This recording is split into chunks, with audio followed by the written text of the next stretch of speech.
Good morning guys. Ha? Pupunta kami ng ilog and dagat.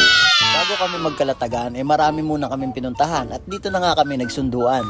By the way, this car ay nirent ni Sir Raf dito sa J&K Drive and Go Auto Rental Services. At ito nga ang gagamitin namin sa buong biyahe. Affordable siya kasi for as low as 2,500, pwede ka na makapag self-drive ng Expander Cross 2004 model 8-seater. Stop over muna nga kami para mag-breakfast kasi mahaba-haba pa ang biyahe. After kumain, load ulit to continue our trip. And while traveling, nagkantahan muna to enjoy the moment. Good thing may dalang video kay ang Sir Raf. Dito na nga kami inabot ng lunch sa Mabitak, Laguna. Kaya kumain uli kami. Then biyahe ulit papunta ng Santa Maria, Laguna. Ang ganda rito, nakaka-relax yung view, sariwa ang hangin at ang sarap lang hapin nung amoy ng palay na nanggagaling sa rice fields. Touchdown, nakarating din kami. Pero supposedly itong triple sana ang pinunta namin dito, kaya lang tinamad na kaming umakyat kasi hapon na. Dahil bago magdilim, kailangan na naming umalis pakalatagan. Ilog gaming muna. Enjoy din naman, sarap maligo kasi malamig at malinaw nga yung tubig. Bago nga magdilim ay umalis na kami, kaya dito na kami nag-dinner along the way.